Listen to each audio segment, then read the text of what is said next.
Good morning. This is Jamal Hasan from the Voice Studio in Washington, D.C., USA. Welcome to Jamal Hasan Show. The voice is your voice. Last Saturday, I had the opportunity to talk to Sharjil Neshat from Toronto, Canada. We discussed the aspect of political Islam, its influences in Muslim-dominated society. Today, in continuation of our conversation, I'm bringing Sharjil Neshat to our studio. Sharjil Neshat is a social activist and who is a classical liberal also. Good morning, Sharjil Neshat. Good morning, Mr. Hassan. How are you? Pretty good. Today our topic, you know, that's loaded. It's Iran, radical Islam, and the West. So let's start with the topic of Iran. You know that Trump administration of USA has blockaded the Strait of Hormuz. And we already know that according to a CENTCOM official, the General Dan Kane said today, only today, 13 ships have turned away from the US blockade.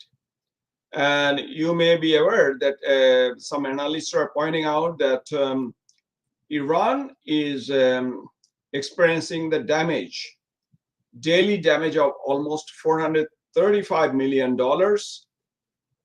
nearly $13 billion a month. And you may assume that this could strangle Iran's economy without really ground war. And also next month, USA-China summit is going to be held in possibly in Beijing. I think so, and it will be a great opportunity for the American administration to talk to China about the happenings in Iran. Now, we have discussed the Islamic Revolution. We covered the surface, but we understand one thing, that Iranian clergies, the Ayatollahs, or the IRGC, Islamic Revolutionary Guard, or the Basij, their mantra is following the dogma or thesis of the 12er Shiites. Could you please outline what is that 12er Shiite ideology is? Well, we all know that there are two major sects in Islam, the Sunnis and the Shias. So among Shias, the majority are the 12er Shias. So the 12er Shias believe that after Muhammad, there were 12 imams, and Ali is the first one. And the 12th imam, the last one, would be the Mahdi, who will come in the end of days. Yeah. So and that's basically it. But now, as far as your question goes, that is the what do you call the ideology of the existing Iranian regime. That's your question, right? Yeah, yes. Okay. Well, however, the existing regime in Iran has basically fused 12er Shia Islam with the Muslim Brotherhood ideology, and they were even inspired by, with communism as well. So this is where they, you can say, that distinguishes this regime from the rest of the 12er Shias elsewhere. Yeah. So good, yeah. Interesting scenario you just posed. The question could be, prior to the 1979 Islamic Revolution in Iran, was the Shiaism quote unquote so violent or so global reaching, or it was more peaceful?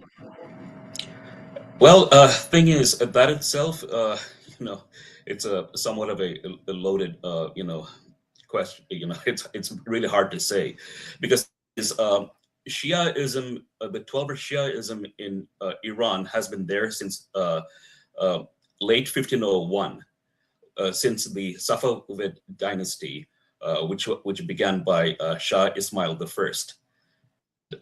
Before that, the majority of the Iranians were Sunnis, and the reason why the Safavid dynasty, from the best of my knowledge, established 12er Shia sect as the state religion was because their main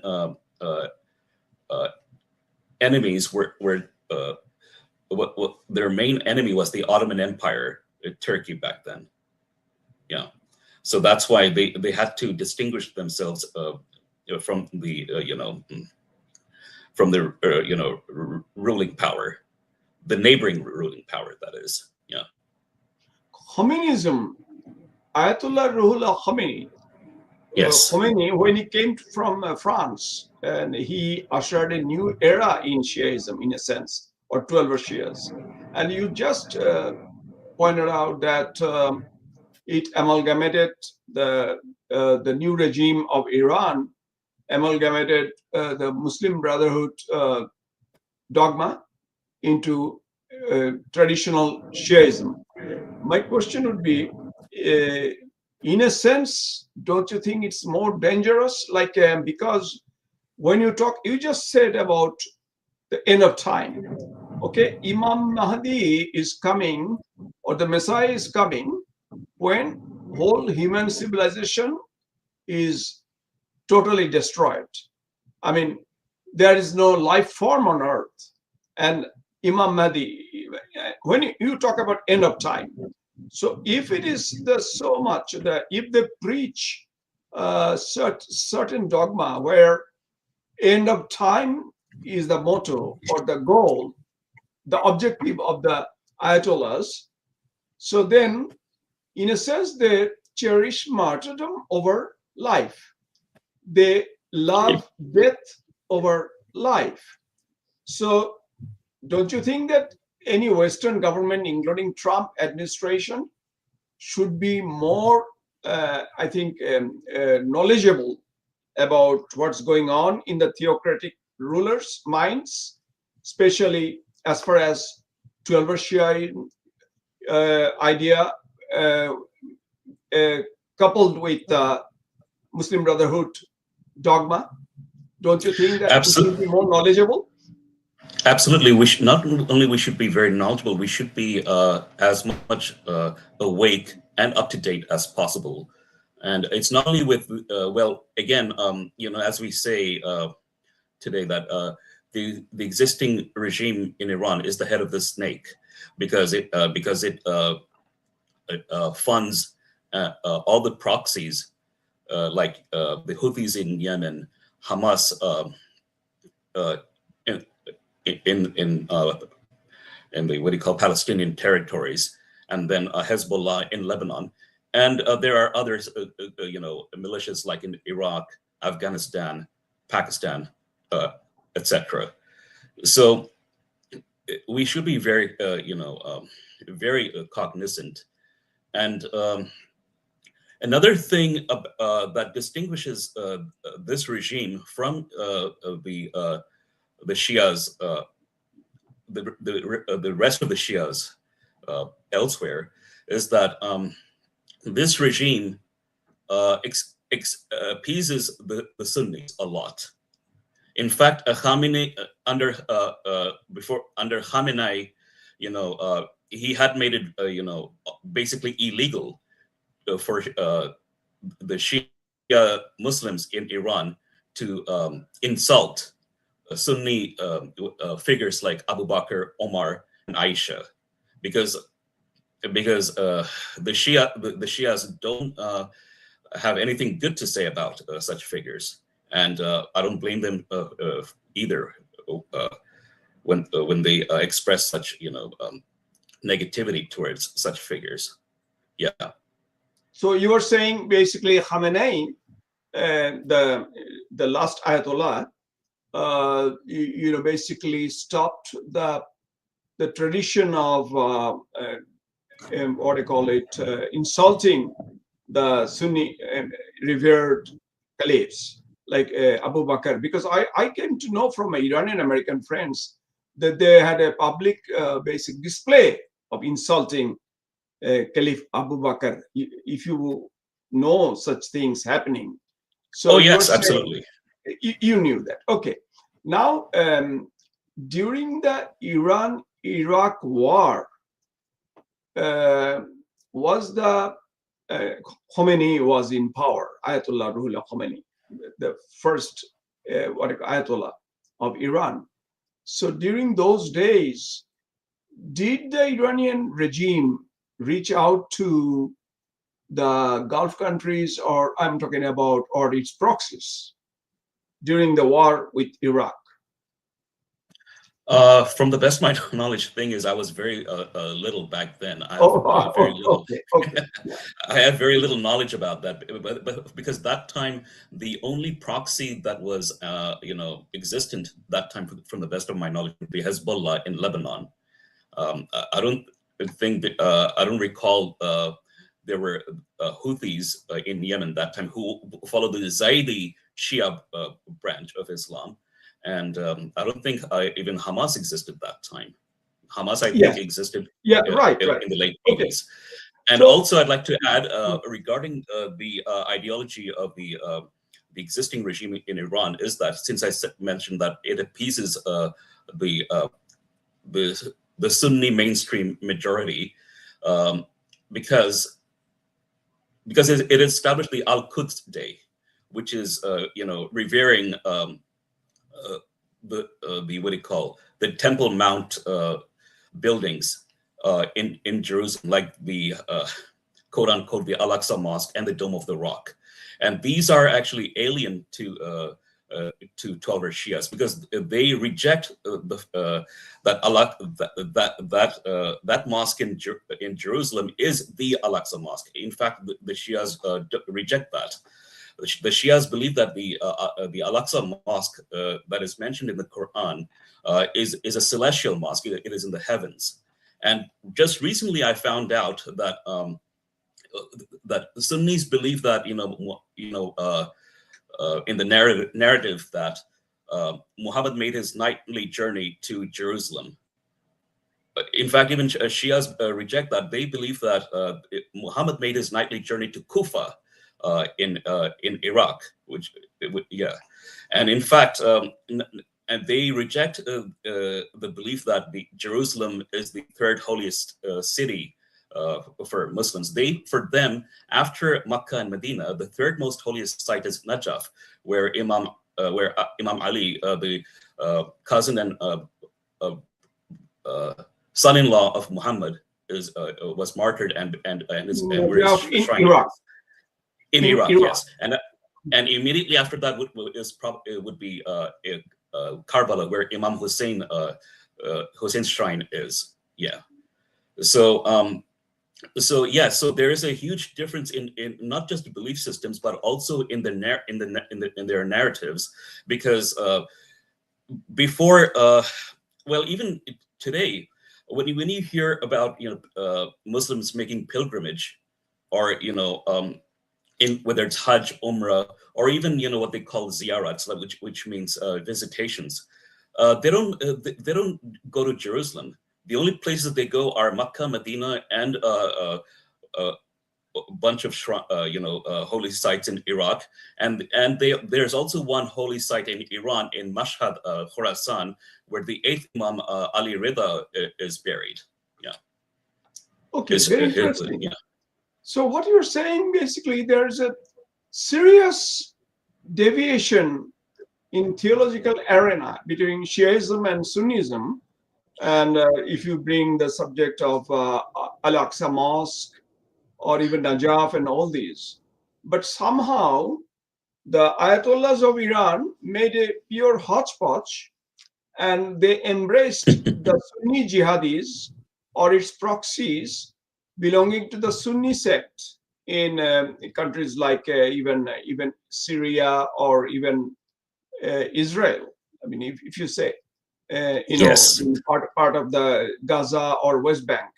So you can see money flow from Iran, going where? Going to the Sunni extremists.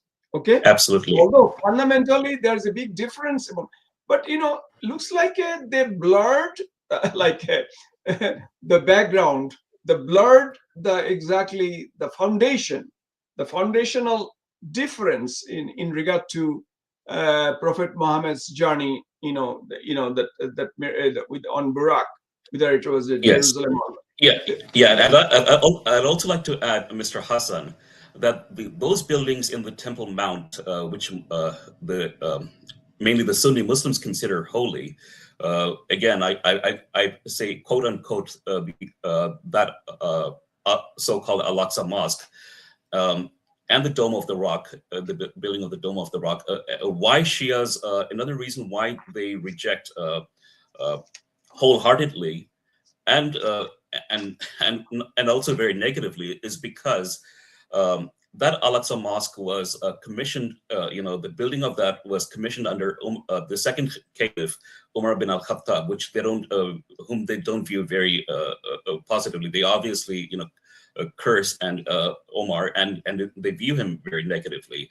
And also, the Dome of the Rock was constructed under the commission of one of the Umayyad caliphs. What do you call? I think Marwan ibn Abdul Malik. I forgot which number he was from the Umayyad caliphate, but because the Umayyads have been the arch enemies of the Ahlul Bayt, that is the household of the Prophet Muhammad. It was since the days of Muhammad, especially starting with Abu Sufyan, then Muawiyah, who was a big enemy of Imam Ali, and then his son Yazid, who was responsible for beheading Hussein, who was Muhammad's grandson, and the son of Ali and Fatima. Yeah. So deviating from our discussion, I saw twice. I think Mr. Amit Roy from Florida. He just mentioned in the comment section that informative and interesting. Of course, it's informative, and because we have to talk about this, because even I would say even the Western policymakers, including the Trump administration, should be aware of the tidbits of this. The landscape of the Islamism. So in a sense, I would say, as I talked to you in our last discussion, Wahhab, then Banna and Sayyid Qutb, the ideologues in political Islam, in Sunni sect. So they had a big role in shaping the modern Islamic thought, and we discussed that. But in Shiite Islam,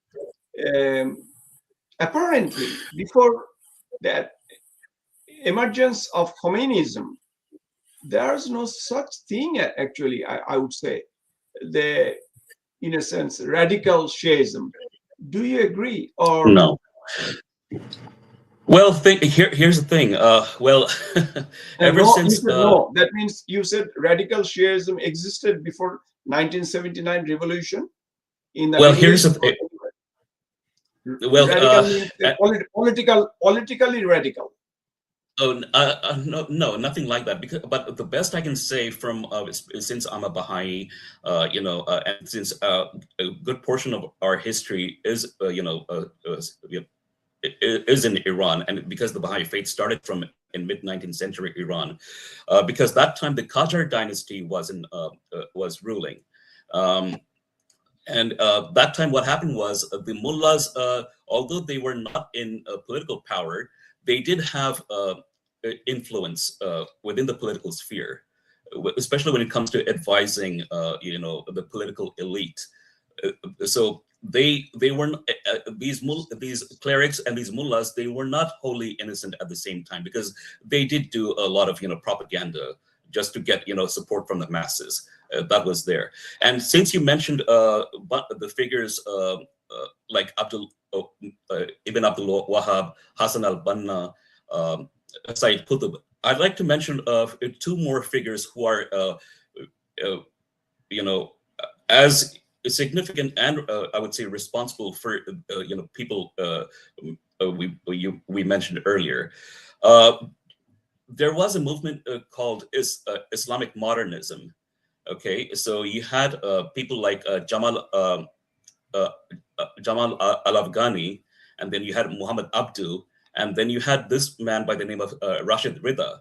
Rashid Rida was the mentor of Hassan al-Banna and of what do you call Hajj Amin al-Husseini, who was the Grand Mufti of Jerusalem, and the guy who shook hands with Adolf Hitler, and who was responsible for Grand Mufti of the Jerusalem. What yes, mosque.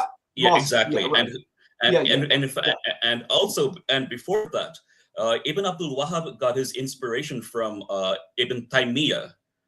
Yeah, who's a 13th century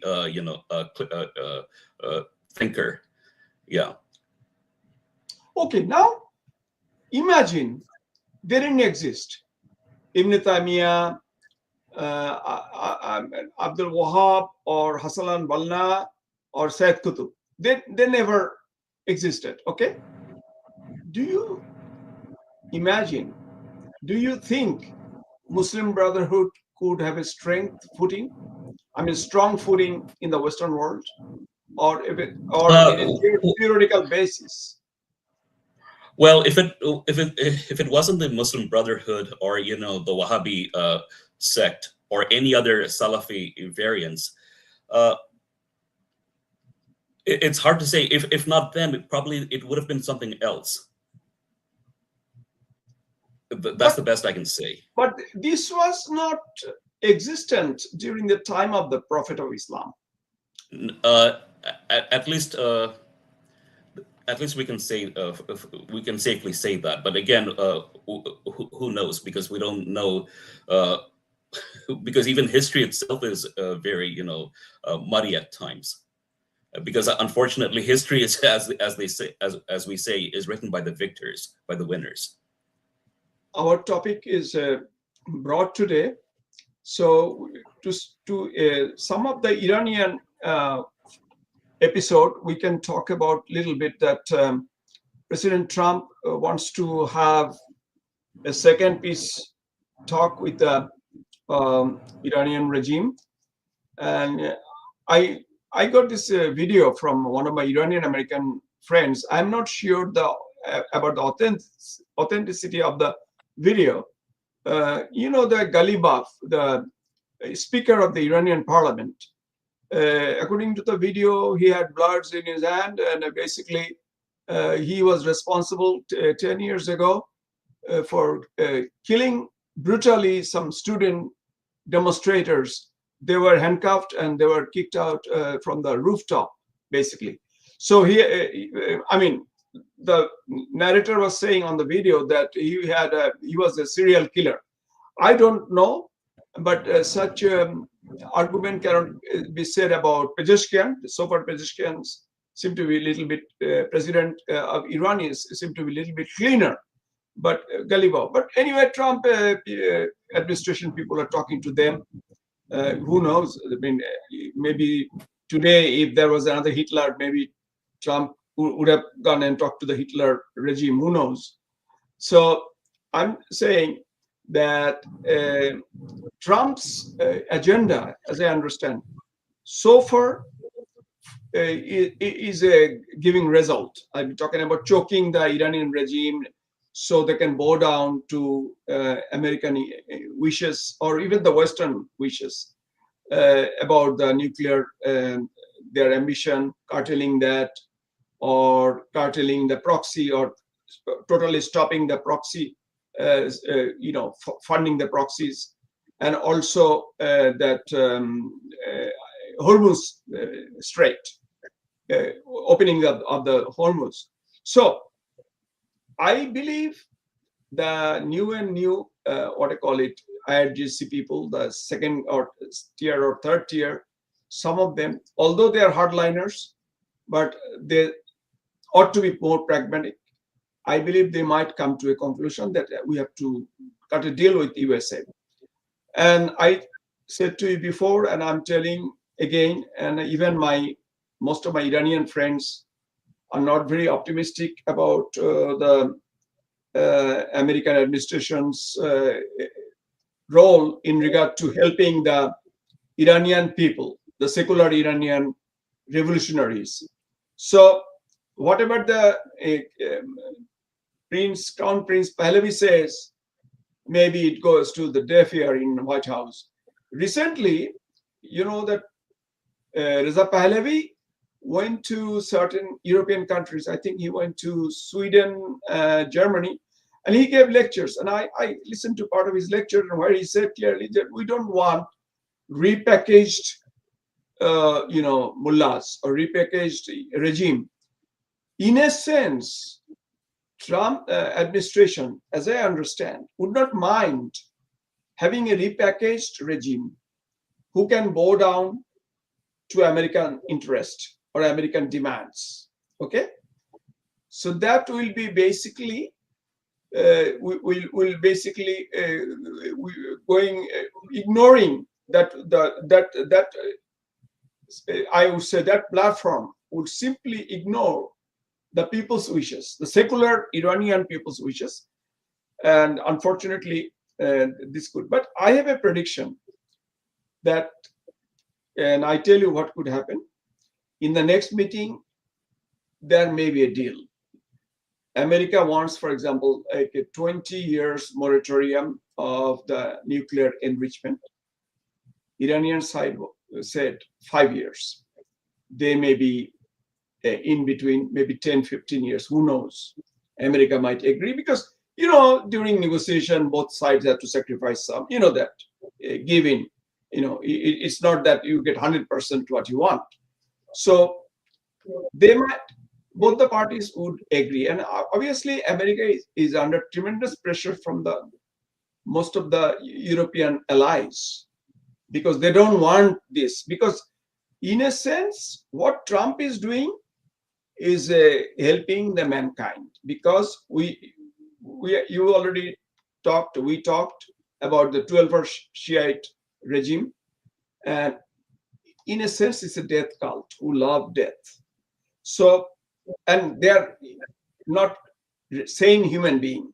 Okay, if they get the nuclear arsenals, they can do anything. And recently, that yesterday it was found, I just saw in certain videos that Iranian F-4 Phantom, which is an old model, it was in the sky, and MiG-29. So they had even hidden certain planes which American intelligence couldn't find, and we're saying, oh, all the planes were gone. It's not. So this regime has immense power. We didn't expect it. Actually, did you ever think about it, Sharjil, before the war? Did you think that they could sustain so long? What about you? No. In a way, I must say that I was a bit surprised. But at the same time, I'm surprised too. Now, I tell you one thing. And in 1971, remember, a great majority of Bengalis, I would not say 100%, but maybe 70, 80, whatever percentage of Bengalis wanted independence or wanted to crush the marauding Pakistani army.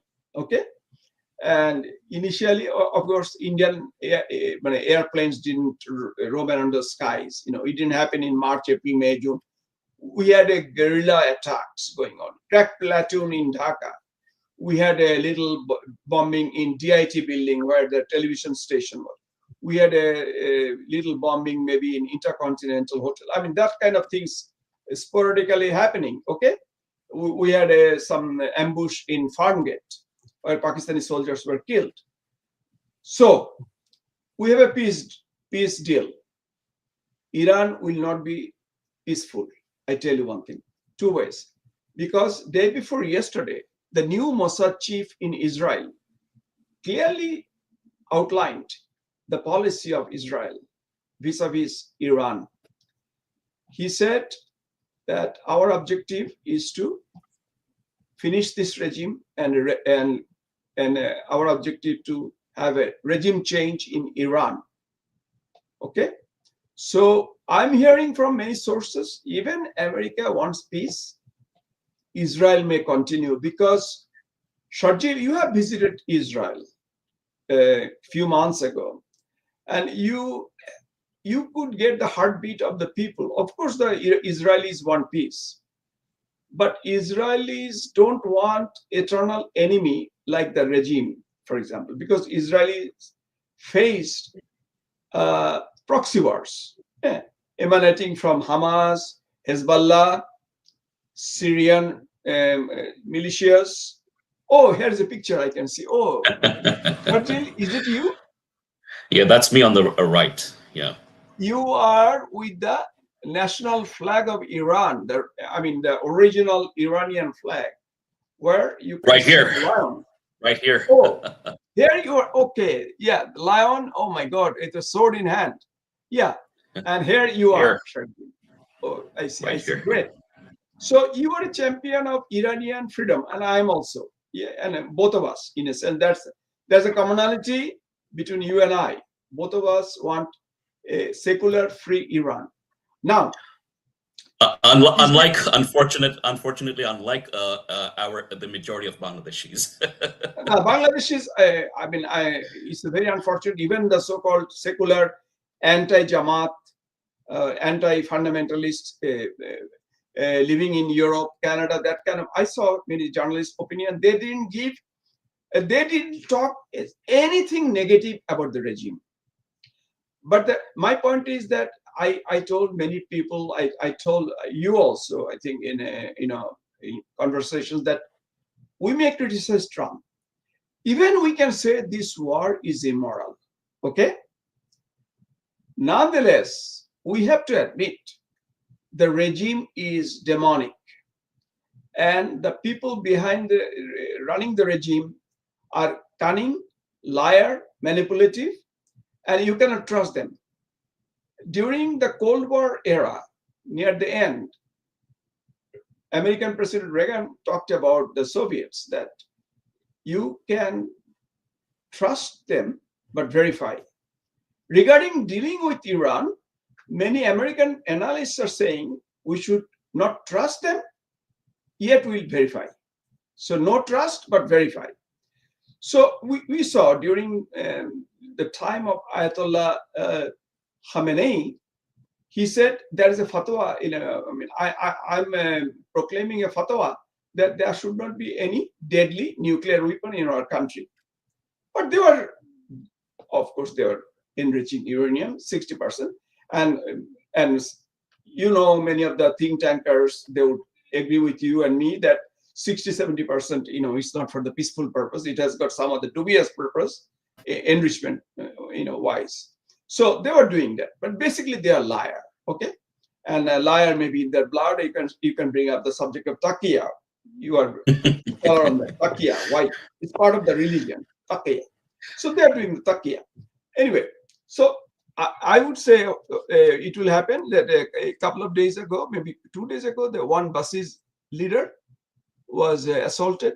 He was stabbed multiple times and killed. So, and you will see what's happening now, sabotage, in installations. And the Iranian authorities say it's a, gas leak. So we'll see more and more gas leaks. And you will see continuous flow of guerrilla war going on. And it is true, they are very strong because of their cult, because they believe in the death cult, they believe in the emergence of Messiah coming. So they want to die, martyrdom, and they're fighting a big power like America, and they don't care about death. So it will go on and on. But I tell my friends again and again, Iranian regime, IRGC, they have limited resource. They don't have unlimited, I should tell you. Unlimited funds they don't have. Everything has limitation, okay? and the way installations are being bombarded, okay, in all future there will be more things will be destroyed, I said, by sabotage. America don't have to do all the work, basically America will have a peace treaty maybe on the surface, but eventually I can tell you what the scenario would be. Eventually they will do something dirty, damaging the Iranian regime, and America may have to put boots on the ground in strategic locations, not necessarily like in Kabul or Baghdad. No, not at all. In strategic locations, there may be, and America will go for more arming the freedom-loving Iranian people. So that's my point.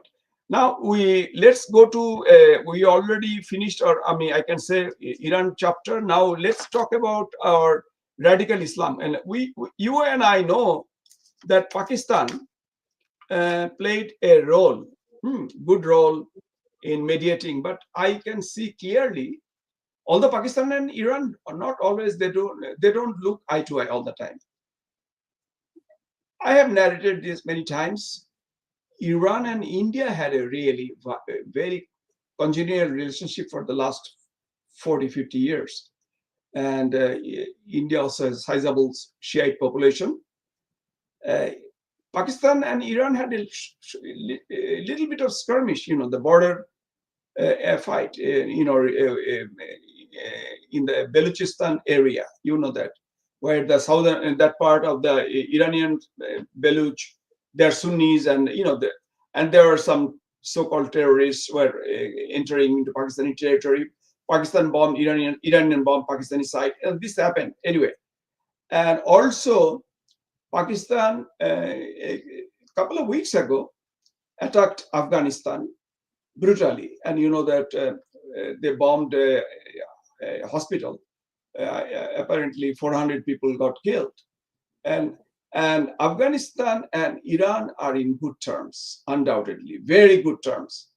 Afghanistan and Iran didn't have any problem, but Pakistan and Iran had problem. Nonetheless, Pakistan is a double gamer. Always, is a dubious player, but Pakistan is a trustworthy lapdog of America. And I mentioned that also, even during Eisenhower time, there was a base in Peshawar, which was ultimately disclosed to the world when U-2 plane flew from the base in Peshawar to former Soviet Union. It was shot down by the Soviet military. And then it was revealed, the Gary Power, I think he was the pilot, and then it was revealed that there was a American base in Peshawar.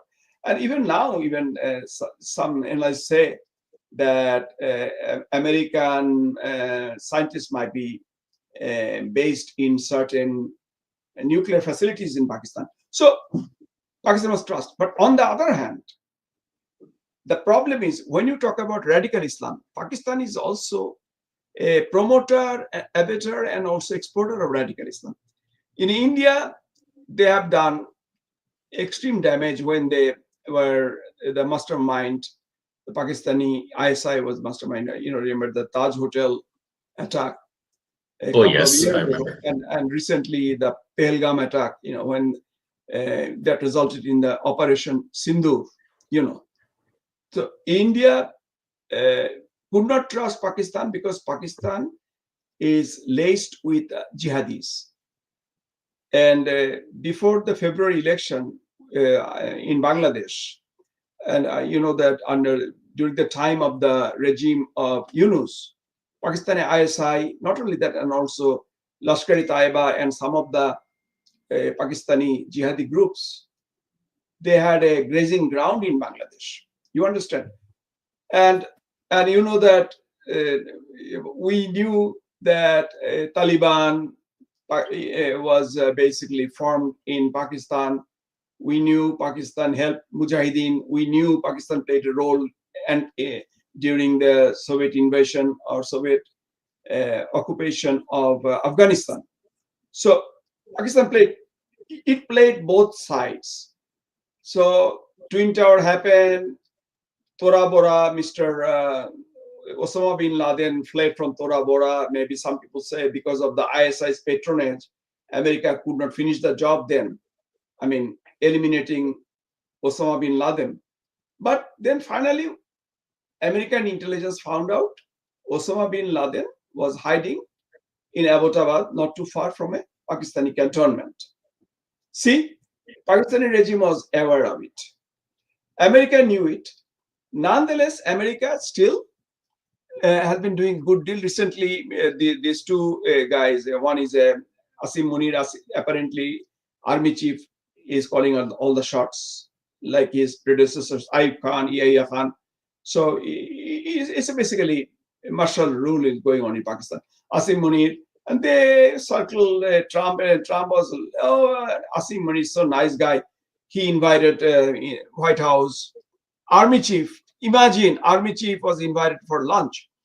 But the problem is, these people cannot be trusted. I think even America, I talked to you about Muslim Brotherhood and the groups like Islamic Circle of North America, Islamic Society of North America, or Jamaat Islami, or Bangladeshi American-based MUNA, Muslim Ummah of North America. These are all Islamic groups. You understand? So my point is that Pakistan is playing a great role, ISI. And no doubt, even think tank, Woodrow Wilson Center, and in Washington, D.C., William Mellon was ex-ambassador. And openly, he was talking about helping Pakistan. For example, F-16 or exporting fighter planes to Pakistan. He wrote an article also. William Mellon is part of the Woodrow Wilson. And Ali Riaz, you know that Ali Riaz, Bengali, Bangladeshi origin guy who became advisor of Yunus. Ali Riaz is also affiliated with the Woodrow Wilson. But Pakistan is connected. What I'm talking about, that if you say about global Islamism or radical Islamism in Sunni world, Pakistan is a catalyst. Undoubtedly. Unfortunately, Pakistan is a good friend of USA. Okay. Now, same, you can be talking about Qatar and Al Jazeera. Al Jazeera historically is pro-radical Islam. I can give one example. You remember Mohammad Morsi, who came to power in Egypt, and he got blessing during the Arab Spring. Obama administration also. Obama liked him. But after Morsi came to power, he was basically Islamizing the judiciary, and step by step he was making a softer image of Iran. Okay, but luckily people revolted. But this generation, young generation, was not like Bangladeshi young generation, was more, in a sense, pro-Islamic. In Egypt, what it was happening, the counter revolution, or you can say, or counter movement to the Morsi regime.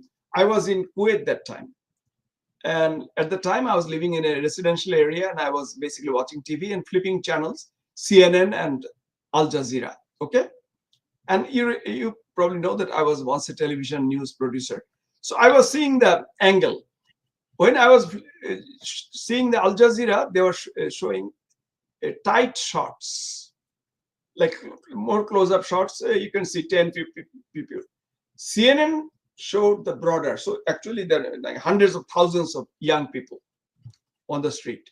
And it was really a popular movement, okay, Egypt. But again, I'm talking about that was an anti-Islamic movement. In Bangladesh, when you talk about radical Islam, in Bangladesh, it didn't happen. Going back to Egypt, Egyptian so-called revolution, Orange Revolution or whatever you call it, that was patronized by White House, in a sense. Similarly, in Tunisia also, those days, maybe American administrations were thinking, oh, this could happen. But American administrations kowtowing the Muslim Brotherhood is not old, but unfortunately, it has been going on for a long time. and Mujahideen were supported, Taliban were supported. Still now, like Pakistani regime is being supported, but Pakistan regime has a handful of Islamists. You understand what I'm talking about? So, in a sense, I can say U.S. administration from the Soviet era got benefited very much, was benefited by Islamists. Only problem came when the Twin Tower was attacked. It was done by Islamists.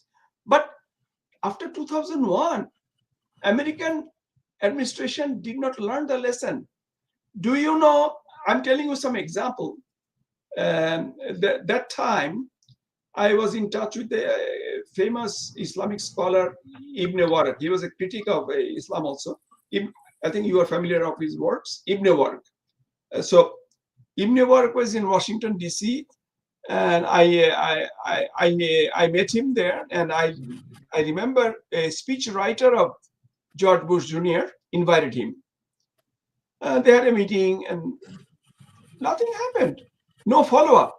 On the other hand, people from KR, Isna, I think they are, one Hamza Yusuf, Islamic cleric, they all flocked to the White House.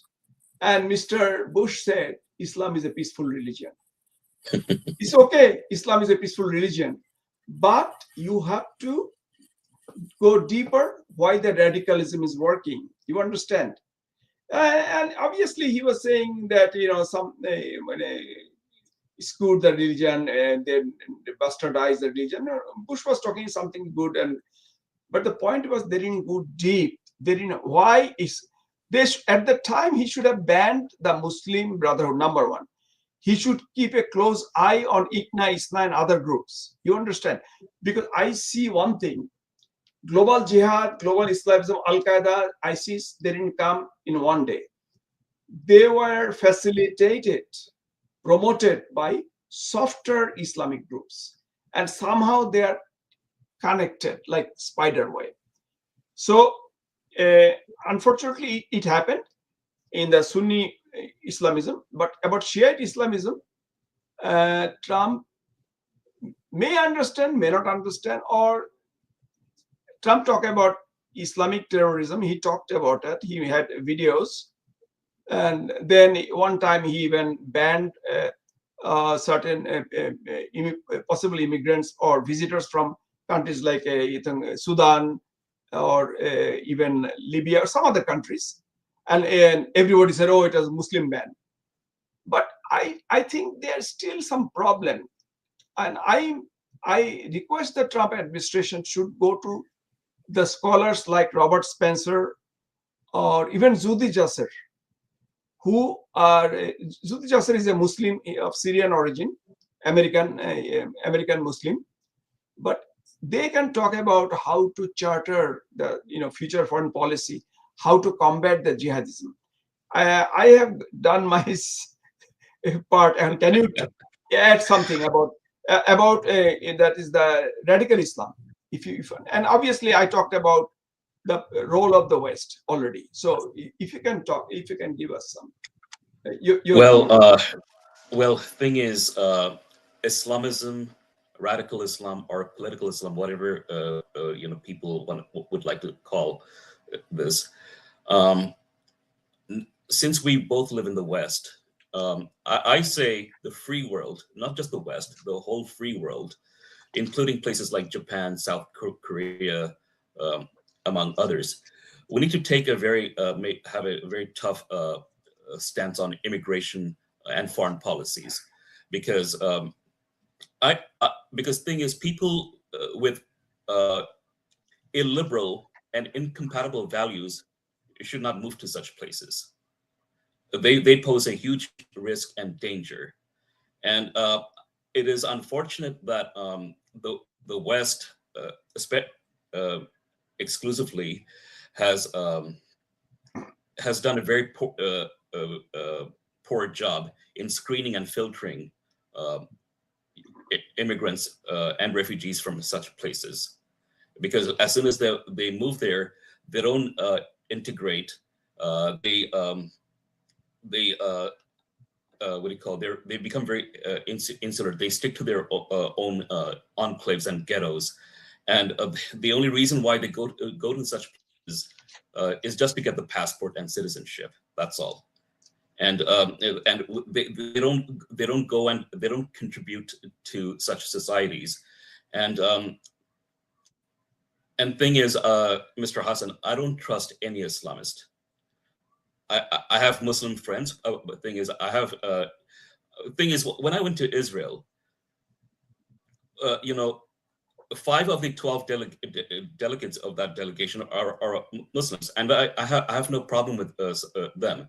They're just normal everyday people. But Islamists, we cannot trust them, because they are, as I said previously, they're social tyrants. And they will always harass you and bully, their the neighbors they don't like. So that is my stance. And before we do that, like I said, we need to take a very firm stance regarding freedom of religion. No one should have, like I said, no one should have a religion before becoming an adult. That is age 18. Thing is.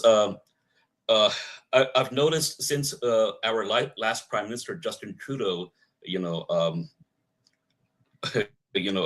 had mass immigration. Girls as young as 3 and 4 are wearing the hijab, and so I say that those who are underage, they cannot enter any place of worship or any religious institution. And also, all these religious schools need to be shut down. I don't care which faith they belong to. That includes these Catholic schools as well. Yeah, because thing is, because we need to be fair and not apply any double and special standards to any group. If a law applies to one, it should apply to everyone. Like we say in English, what is good for the goose is good for the gander. So so this is where my position is, because thing is, at the end of the day, I'd like to see a very free and peaceful society.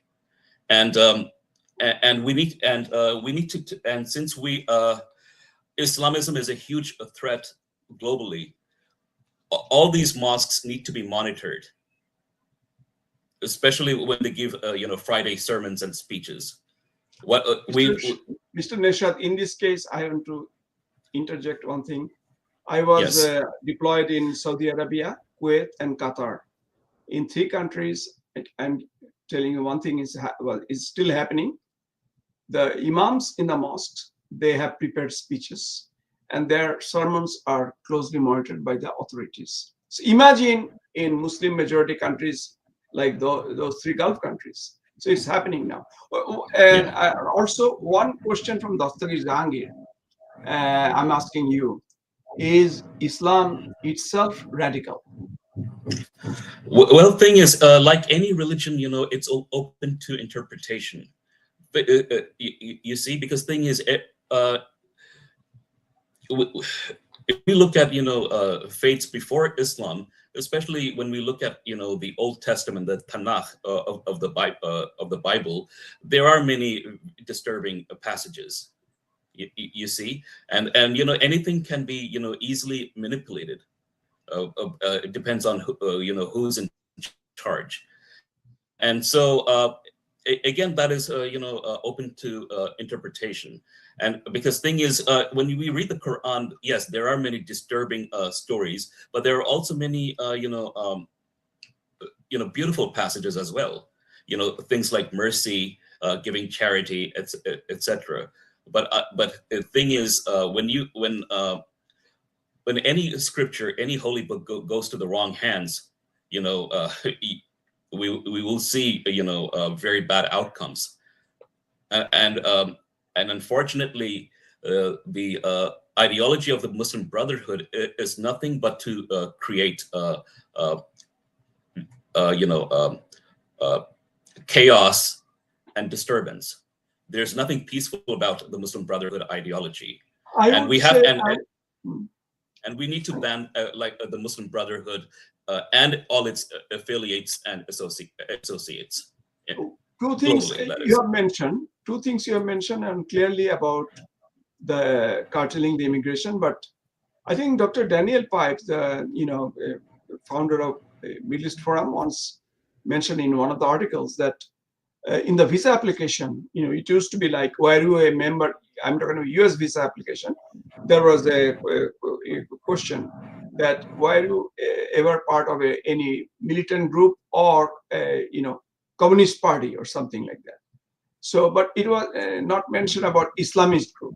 So Dr. Pipe suggested that it should be a new edition that regard after the 2001 massacre, Twin Tower massacre, or that's a Pentagon attack, that it should be a vital part of the U.S. intelligence or immigration rule, but it didn't happen.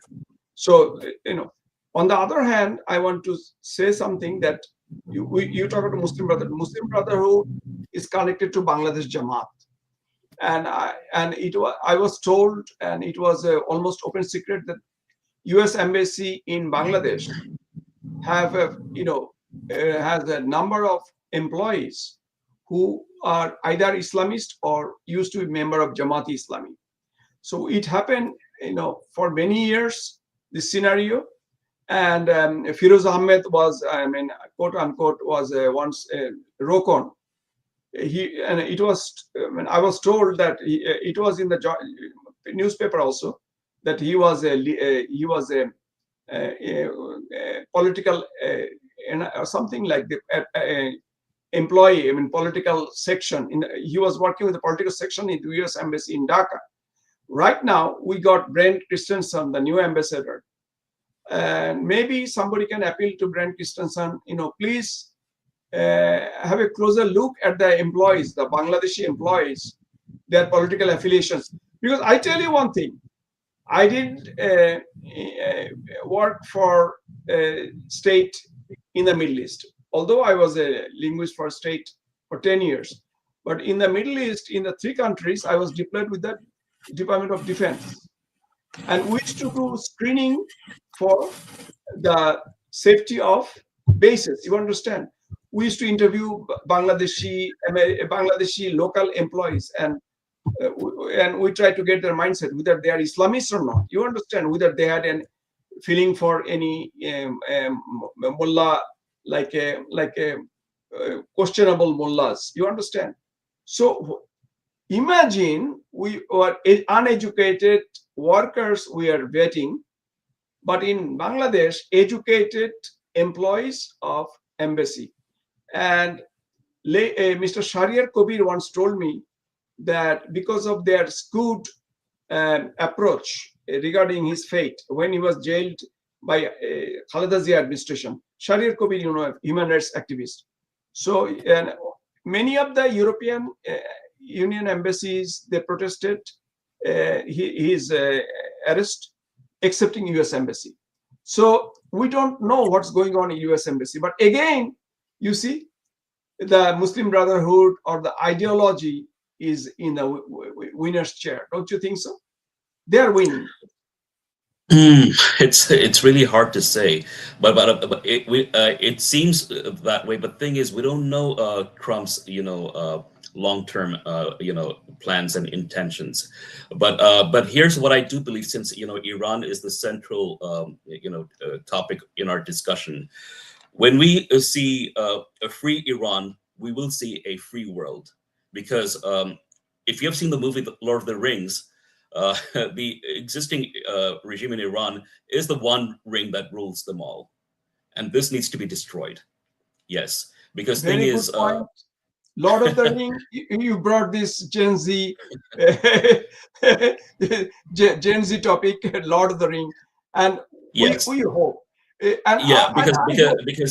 because thing is, the last 50 years or so, we have not really gone forward. We haven't progressed. In fact, we have regressed. But other than that, even the last, I would say, 15 or 20 years, the state of world freedom has gone down. It did not go up. Other than the Muslim Brotherhood threat, we have a threat from these big corporate giants, because especially the social network giants. There's a lot of censorship happening, and unfortunately, the governments have not done a good job in protecting the constitutional freedoms. So I do believe that a free Iran will bring a free world, and God willing. And I'd like to say to my to the Iranian people in Iran and the broader Iranian diaspora, Barai Azadi, Barai Piruzi, Payande Iran. Barai Azadi also. Okay, thank you so much, Mr. Sharjil Neshat, for giving us time.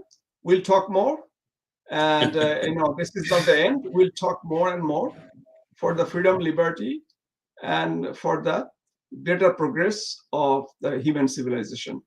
Thank you. Barai Azadi again. Okay. Thank you.